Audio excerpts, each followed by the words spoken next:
Okay, guys. Now let's do top 10 real evil people who summon demons. The Lost Interview with Jeffrey Dahmer's father. If I would have given that box to my father, I think I would have lost. We now know the box contained a human being. New Dr. Phil. Today at 4 on CB. Ended up banning the use of Ouija boards in their house. No, sorry, it's 30 minutes.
Let's do, okay. 3 kids found in impossible places. Part 4. Every year, hundreds of people go missing inside of national parks and forests all over North America. Of those hundreds, every year, there's always a few that go missing under very strange circumstances. And one man, his name is David Politis, a former police detective, has made it his mission to investigate these strange disappearances. We're talking about people that are in plain sight of other people, that suddenly, in an instant, go missing. And there's absolutely no trace of them. It's like they vanished off the earth. In other cases, it's people that have gone missing and then are found in locations that are seemingly impossible to get to. And so these cases are explored under David Politis' Missing 411. He's written numerous books, created documentaries around it. And so today I'm going to focus Now on you can see three my of bunny. the Missing 411 She's just that, laying. in my opinion, are especially bizarre and worth a closer examination. If the Missing 411 phenomenon is something you want to look into more closely, I would obviously tell you to go check out David Politis and his team. I have all their links in the description. But you can also just go to one of my playlists, which is called Missing 411, and I put any episodes I do about Missing 411 in that playlist. So far, this is. And if you are a fan of the strange, dark, or mysterious delivery story format, come to the right channel because that's all I do on this channel. And I upload 3 to 4, even 5 times every week. So if that's something that you're interested in, I would encourage you to gently mule kick the like button and then subscribe to my channel and turn on all notifications so you don't miss any of those awesome weekly episodes. All right, let's get into today's story.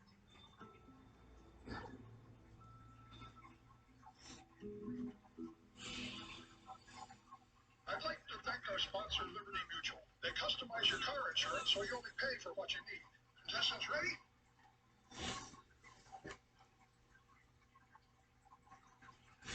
In 1999, Alan Ottadero was staying in the Comanche wilderness in northern Colorado with his 2 kids. He had his daughter, who was 6 years old, her name was Jocelyn, and his son, Jared, who was 3 at the time. They were staying at the Poudre River Resort, which Alan actually co-owned with his identical twin brother. And Alan was up there to prepare the resort for the winter. Alan had recently divorced from his wife and joined a Christian singles group. And somehow it came up that some people in the singles group asked if they could stay at the Poudre River Resort with Alan and help him prepare the resort for winter in exchange for free lodging so they could have a little meal. Alan said that was great because he really needed the help. As soon as they got up there, 11 of the Christian singles members were talking about going to the nearby state fish hatchery. Jared and Jocelyn heard about this and were really eager to go with them. They asked their father, Alan, if that would be okay. Alan felt comfortable with Jocelyn, his 6-year-old, going, but was reluctant to send Jared. He was 3, was worried that he would lag behind, and was genuinely reluctant to send his youngest. But Jared really wanted to go, and Jared was saying, well, you let Jocelyn go, I want to go. Alan, maybe against his better judgment, said, yep, you can take Jared. Jared hated wearing shoes. Jared said, can I leave my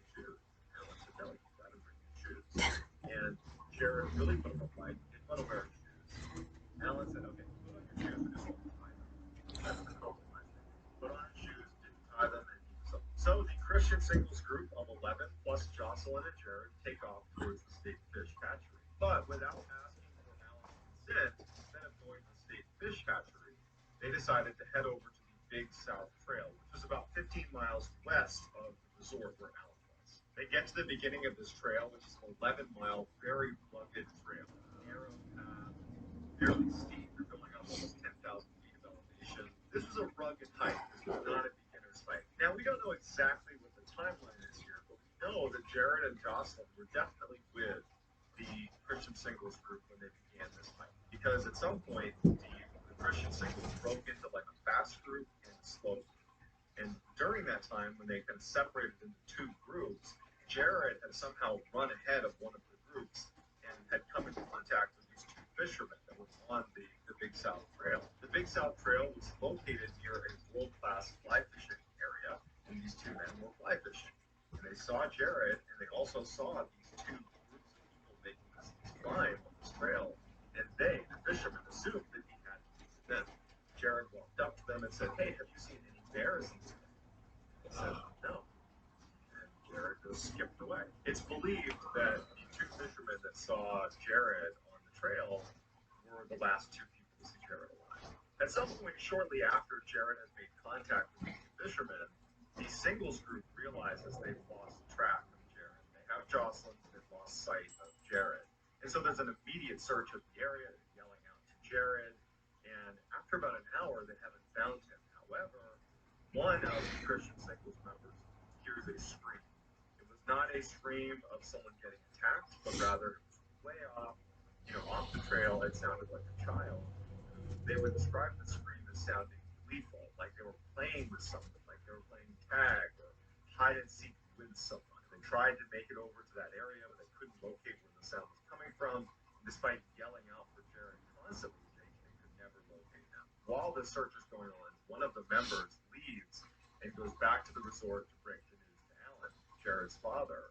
Alan immediately gets in his car, he's yelling, "You lost my baby," and he drives over to the Big South Trail. Now, Alan just assumed he'd be able to get out and just charge around like a maniac, yelling for his son, and he would find them. But he quickly realizes that this is a really rugged and very dense area. It's going to be almost impossible for he alone to search and find his son. He calls authorities, and authorities show up, and they launch this massive search. Now, the search and rescue crew, when they showed up, they were very confident that they were going to find Jared.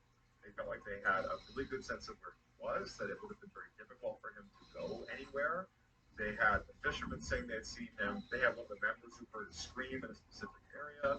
They've done these searches, unfortunately, many times, and most times they find the child hiding somewhere, crying somewhere, but they're unhurt by the next day after a full 24 hours of searching when they haven't done anything. That's when the search and rescue team began to realize that more than likely this was not going to be a successful search. Now, the search would go on for a week. It was a very chaotic search.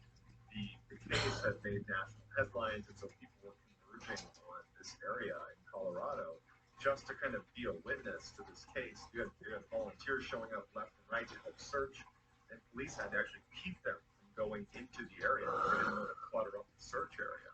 So it was very chaotic. And also during this time, a helicopter crashed that was searching for Jared. Luckily, no one perished in that crash. But it was just this crazy search for about a week, and they don't find anything. A week after the search had begun, they officially called it off. And the going theory was that Jared had most likely been attacked by a mountain lion. 4 years go by, and two hikers were in the same area on the Big South Trail, walking up the trail, and they decide when they got to this one section near where Jared went missing, there was this really steep, rocky climb that was not part of the trail. But if you wanted to, and you were adventurous and athletic enough, it's feasible that you could crawl up, hands and knees all the way up this rocky face, and you could get to this rocky outcropping where you have this great view looking down over the canyon. And so these two hikers decide to do that. So they start climbing up this rocky slope that they would say is a treacherous climb. And actually, David Paulides, the man behind the Missing 411 project, does a video where he climbs up that rocky face, and it looks very steep and difficult to navigate. So these two hikers make it to this outcropping. And the first thing they notice is a pair of brand new children's sneakers, white sneakers.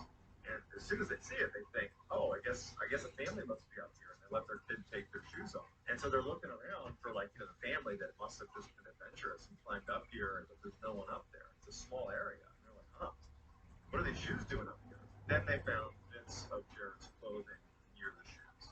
His pants were found turned inside out, completely turned inside out. His sweatshirt was more or less intact. Both the sweatshirt and the pants had all the signs of being out in the open for 4 years. The weather hitting hard and being exposed to the elements that were frayed and tattered.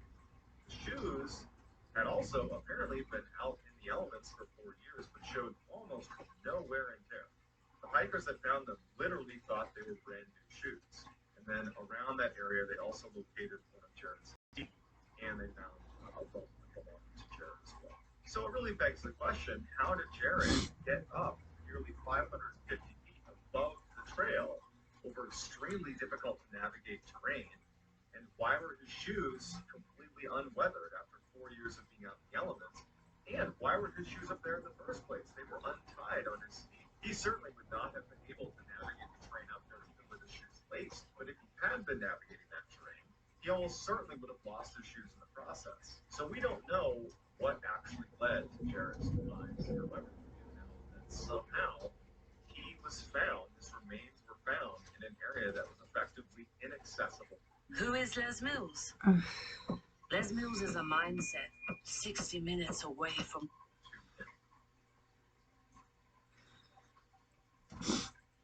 In July of 1938, the Beilhartz family decided to go camping deep in the Rocky Mountains. Now, the Beilhartz family was a huge family. They had 10 kids, including Alfred, who was a 4-year-old boy. One of the days they were camping, they decided to go on a hike to a great fishing spot. And so they got in this big line with all 10 kids and the parents. They start walking, and Alfred was far back in that line. And at some point, he must have wandered off or got separated. And at some point, the family noticed. There was an immediate preliminary search. A bunch of them are calling out to their son and brother. After this initial search, results in nothing. Stop up. The family alerted authorities, and it would launch a 10-day search. When the authorities showed up, they were operating under the assumption that Alfred must have fallen into the river and drowned. So their efforts went into not only damming the river to stop anything going through, but they also began raking the river as well to find any of Alfred's remains. When the raking of the river and the damming of the river turned up nothing, the authorities decided to bring in some bloodhounds from a nearby state penitentiary to try to pick up the I love them. They are so cute. Bring the bloodhounds over to where he went missing. Right away they pick up the I guess they are big dogs. Instead of going down to the river where all the authorities assumed that's where he must have gone, the dogs turned and went up this near sheer cliff. They went over 500 feet uphill to this clearing on the mountain, this little plateau on the mountain, and they just laid down as if they had found it. The authorities assumed this was an anomaly. There's no way this child could have gotten up nearly 500 feet to that plateau, not to mention there was no sign of the child up there anyways. So they just assumed that the dogs must be wrong. So they sent both dogs back and got new bloodhounds to do the same test. So they brought the new bloodhounds to a point where Alfred had vanished. And they did the same thing. They followed the exact same trail all the way up nearly 500 feet up to that plateau where they laid down, signified that the first step ends. They back on it because there's nothing up there. They was there or ever was there. But now you have two bloodhounds doing the same thing. You can't say that it wasn't up there because the dogs found it twice. So at the same time the search is going on, a report came in from another hiker that was about 6 miles away, less than 24 hours after he had gone missing. And the report from this hiker was he was sitting down to take a rest. He looked up towards this mountain. And about 500 feet up, he saw a little rocky outcropping, and a boy walked out to the edge and looked down at him. And the man looked up, like, how did the boy get up there? And the child let out a shrill, shrieking noise. It was something that was out of view, pulled him backwards, and then he was never seen again. And so he reported it, and the authorities dismissed it, because how could a 4-year-old boy have moved 6 miles away and 500 feet up to this rocky outcropping? However, authorities did send a team to go search that area where this hiker had seen this child, and there was nothing there.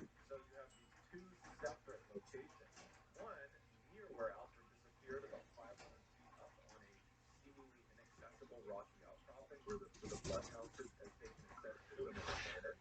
And then 6 miles away, you have another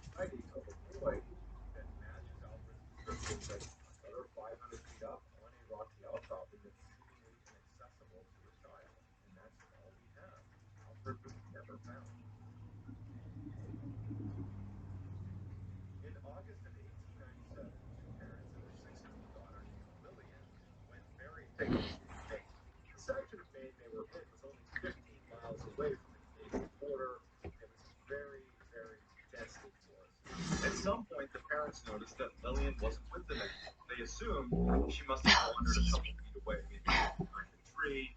But after an hour of searching, where they can't believe they're not seeing any trace of their daughter. I mean, they're in the middle of nowhere where if you yell out, someone's going to hear you. But there was no response from their daughter. They can't find her anywhere, so they alert authorities. Hundreds and hundreds of people came out for the search. The family is distraught. They're offering these huge rewards for any information about their daughter. You have all these very experienced outdoorsmen and huntsmen that are going out and looking for this girl. There is nothing. She has vanished completely. During this whole ordeal, friends and family would stay out in the woods overnight. They would just stay out there yelling and calling for Lillian. She never turned up. If you About hear that, that's 48 my hours cat after puppy Lillian disappeared, there was a sleeping. group of people searching an area about 2 to 3 miles away from where Lillian had gone missing. And Lillian just walks out from behind a tree. Perfectly calm, doesn't go far. And she's just asking for her mother. There's this amazing reunion. It's a miracle that she's been found. This is 2 days that she's been missing in the middle of rural northern Maine. I mean, anything that happened to her, but she's here. She's alive. When they asked the girl, what happened? Where'd you go? Why did you walk away? Like, what happened? She said something that piqued David Paulides' interest, and this is why this became a part of the Missing 411 project. She said, the sun shined all the time in the woods. The problem with that is while she was missing, it was overcast, dark, dreary, and she was in a very dense forest where there was, even if it really had been a very sunny day, you're not getting much sunlight coming down to the forest floor. So why would she describe something as being sunny the whole time in the woods when in reality there was almost no sun? She also claimed that over the 2 days she was missing, she heard people talking around where she was. But she said that she needed to stay quiet because of the tramps that would be upset if she made any sound. It's just a very strange story, and like every other missing case, there really isn't a good, rational explanation for why it happened. While David Paulides does not come out and say explicitly what he believes is behind all these strange occurrences inside of these missing persons cases, the insinuation or implication of his research is that something paranormal is behind it. So I'd like to hear what you think is behind some of these strange disappearances. If you enjoyed this video and you want to see more like it, I would encourage you to gently mule kick. Alright, guys. I will see you my see you my fourth one, so I see you then.